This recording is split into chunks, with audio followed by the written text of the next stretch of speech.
Good morning and welcome to this week's episode of the Sports Curious podcast. We're feeling your pain here too that the election is just something we don't want to talk about. It's too polarizing, too many things happening. And so that's why we're bringing you a topic that is a great lead out of the political conversation this weekend. We are talking about athletes in politics, athletes in the world of sports, those who have run for office and maybe not won, some of them have. But here to discuss all of this with me is my favorite co-host, my favorite co-founder of last night's game, and my favorite brother, Scott. Scott, welcome to the podcast. Thank you for having me on. It's the one time of year where we will talk politics, but we will bring sports into it to make it more of a conversation rather than a political agenda or an argument. So we're giving you an out, if you will, to get out of some of these conversations. Right. Some of my favorite ways to get out of conversations are talking about like, oh, did you know that? We're talking football. Did you know that presidents were who were football players? I mean, there's all these ways out of it because sometimes it Mhm. just gets to be too much, and it's no longer a conversation, and it becomes just uncomfortable. And so I totally think this is the best way to lead out of it because everyone can talk some bit about sports, and it's a great way to lead into something completely different and change the topic of conversation. So thanks for the being here and talking politics with me. Absolutely. And I know you're coming off, you might be a little tired. You're coming off some kind of adventure with your Yeah, with your son. today will be interesting because typically we record earlier in the day when you and I are much better. Both of us are better earlier in the day. It's late afternoon here for me, and I'm tired because I went with a bunch of kindergartners to the pumpkin orchard. And God bless kindergarten teachers and the people who have to drive these children because it's a lot, and it's a 45-minute drive each way. And I don't totally remember you as a 6-year-old, but I'm feeling that you also had an equally crappy choice of music in the car, and they all wanna play DJ, and no one has anything good to listen to it. That's what I have. I mean, I can play you a little sampling of the, the gems that are listened to in the car. I think there's one song, if you play a little bit so we don't get copyrighted, but I think everyone needs to hear it. And to Yes. know why you have a no repeat rule. Yes. We have a no repeat rule in the car. It started when the first time he watched Frozen, and that song was like, "Let's listen to it again." I was like, "No, this car has a no repeat rule. No, we do not repeat. Mom and dad don't repeat songs. We do not repeat songs. So, uncle, you do not get repeat songs in the car." No, Okay, you ready? This song may be older than you, I think. I So, think it is.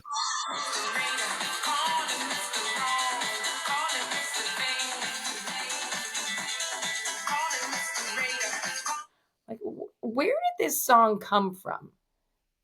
And how did some 6-year-olds figure that out? How did 6-year-olds figure out clubbing music from the 90s or maybe 2000s? I don't know. But this is what happens. This is what parents deal with. I mean, I would take that over Wheels on the Bus. So in all fairness, if I had to pick, that would be a better choice, but it's definitely a mind shift to go from, Mr. Vane in the pumpkin orchard, Yeah.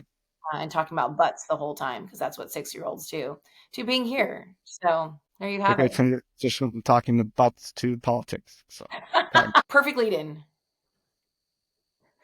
totally. And I wanted to start off this. I had a question for you. Um, we had one person in sports today who could run for president that has not run for president. Do you have an answer to someone who may captivate the nation? Well, it's interesting. I mean, is it every feel like every the past like 2 elections, The Rock has always been a part of the conversation, right? Because basically everything he touches turns to gold. And so he'd obviously be an interesting one. We would have never had a more muscular president. No. And so there would be that.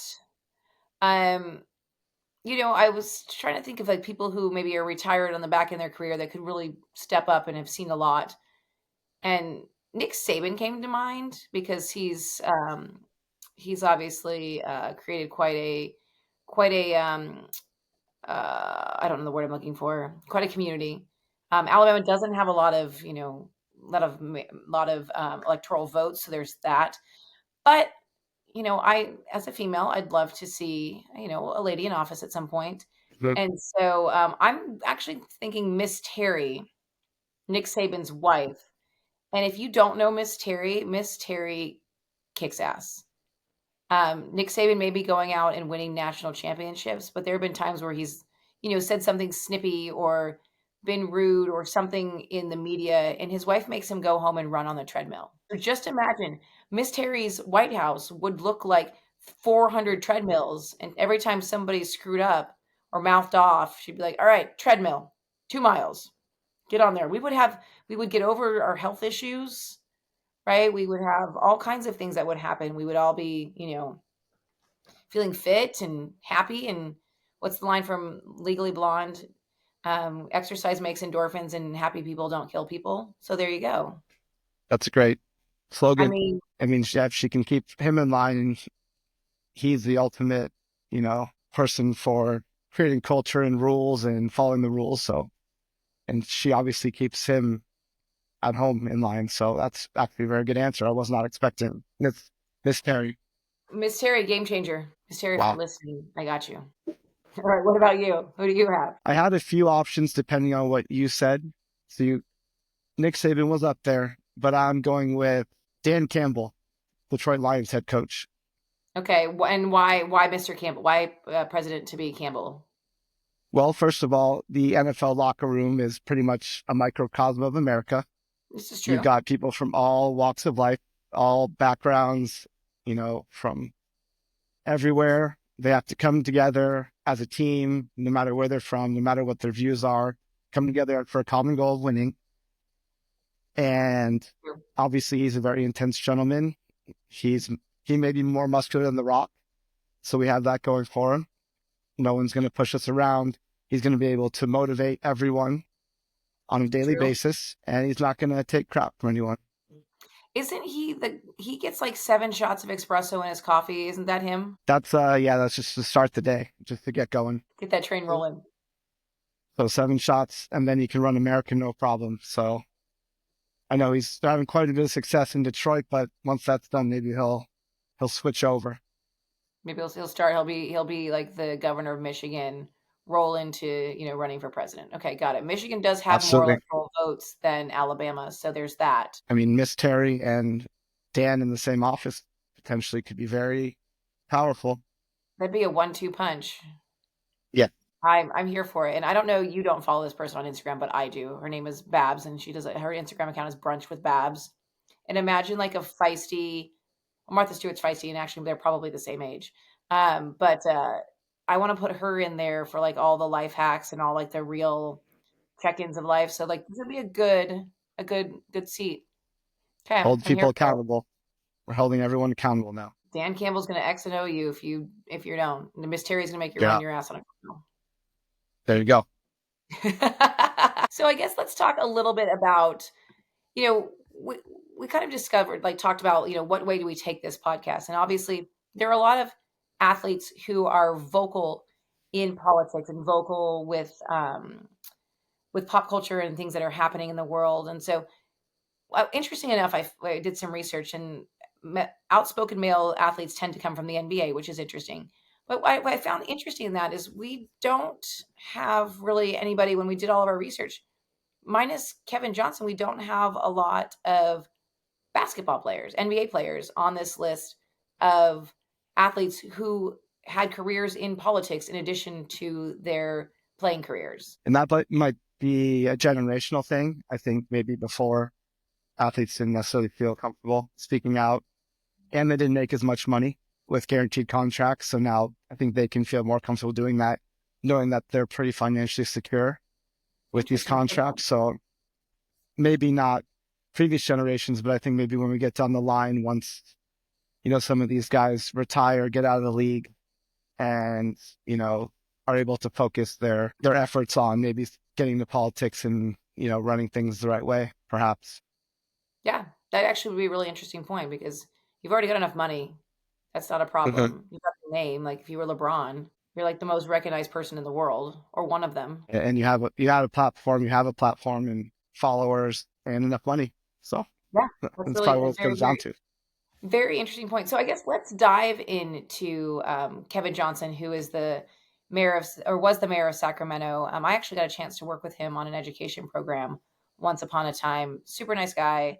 Obviously used to play for the Phoenix Suns. and he was Hmm. really he did focus on education, but, his career didn't wrap up so well. Was that when you worked for the Diamondbacks? When you worked No, for I him? worked for the, Apollo Group. We were Oh, rolling okay.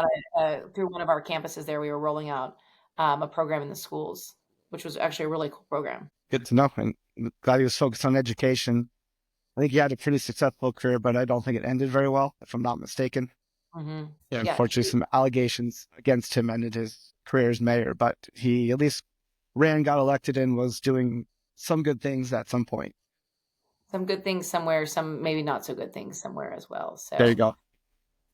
thanks, Mayor Johnson, for what you did for education, and we'll move on from that. Yes. One of my favorites, though, that I we have 2, and we actually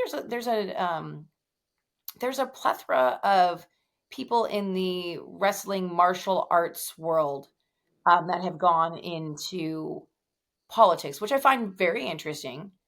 Hmm. But boxing legend Manny Pacquiao might take the cake because, I mean, he ran for president in his native Philippines. He was on the Senate floor. He had a singing career. Like this man just figured, you know what? I'm done with my career. Once again, maybe he has enough money to take care of life, and he's just going to do it Hmm. all. And he has done it all, I think, right? He's I had mean, a renaissance man, if you will. yep. And I mean, the following he had in the Philippines, he was, I mean, arguably the most popular person in that country ever. When he used to fight in Las Vegas, they would stay at the hotel he used to work at, and his entourage was unbelievably massive, the amount of people he brought in and paid for. So I know that the support he had back home was pretty incredible, and he was able to take advantage of it in the Senate. And he was also a great karaoke singer Oh, on top is of, that from being a Senate. from knowledge of the hotel or knowledge of YouTube videos or something? It's a little bit of both. You hear urban legends about his singing abilities when he's staying at the hotel, and there's YouTube videos of him showing off his vocal cords. Many people said he was a songbird of the Philippines. No, well, there's I see I see the sign right now. Vote for Manny Pacquiao, the songbird of the Philippines.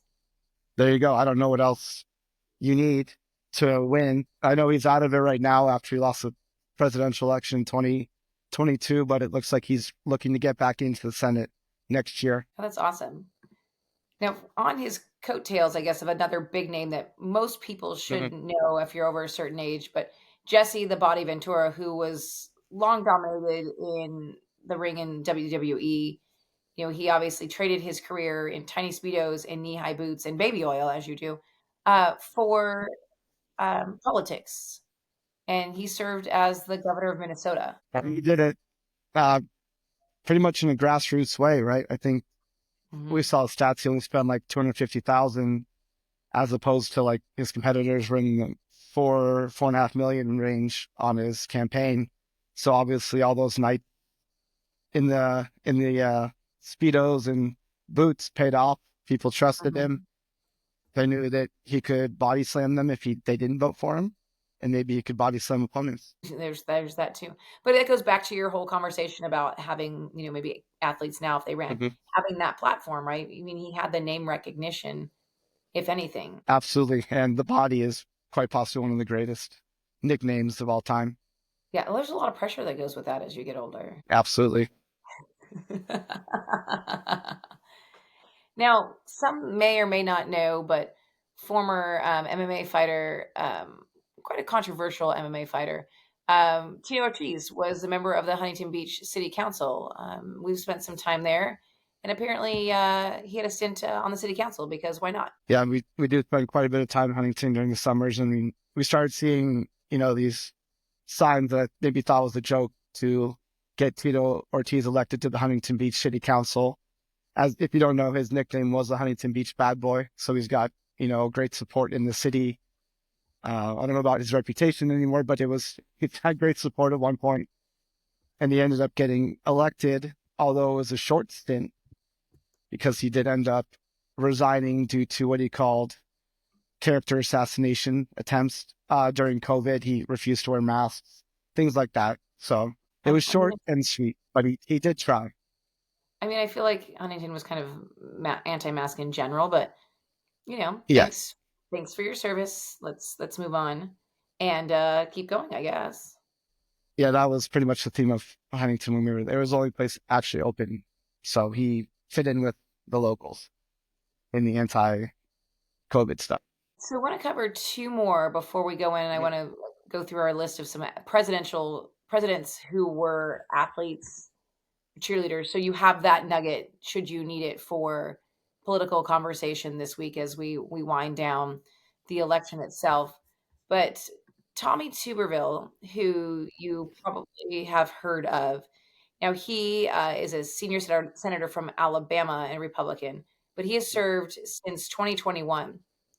Tell me about Tommy. So, I mean, he's got his reputation as a college football coach, which, kind of goes back to what we said before. He had, a big platform, a big following in Alabama after coaching Auburn and, a couple other schools.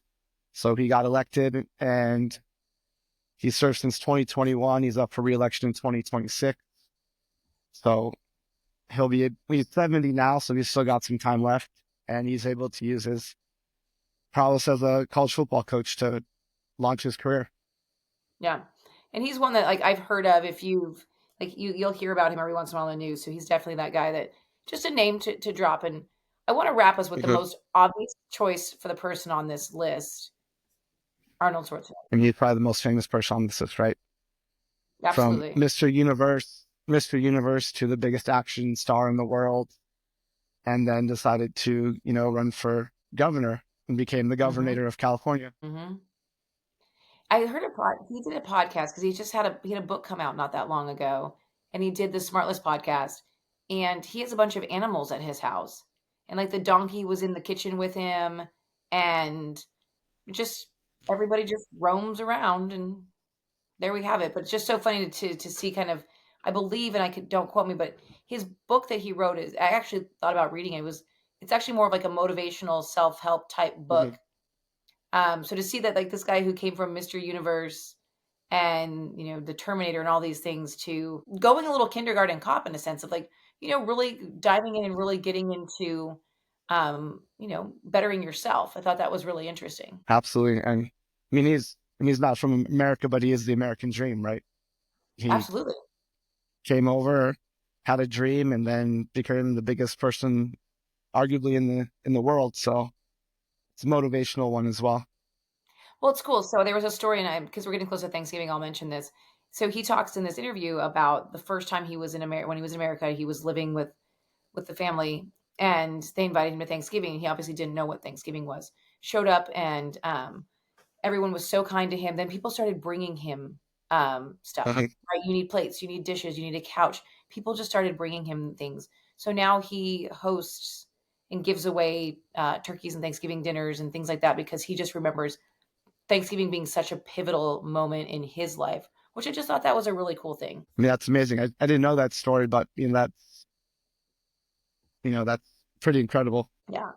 So I want to wrap us because we talked about it in the beginning, unless you have something else you want to bring up besides all of these great presidents who have done cool things. I just have something a president could use to run on a campaign promise Okay. if you I'm here would for let me. this. I don't know why no one's ever done it. I think that it would get someone elected immediately. It would be to executive order that the Super Bowl be on a Saturday, Yes. on President's Day weekend. So you put a Super Bowl on a Saturday on a 3-day weekend, promise that will happen, make it happen. And I don't know why you wouldn't win immediately. I think that, and could we make Halloween like a Saturday as well? That'd be great. Yeah, why not? Yeah, I mean, I mean, it's on.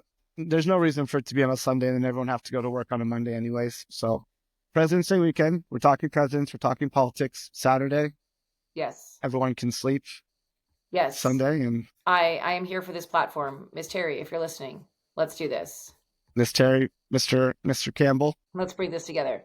So, if you Yeah. get into a conversation this week about presidents and about elections, a fun way to turn this into something else is obviously talk about sports, as we've talked about.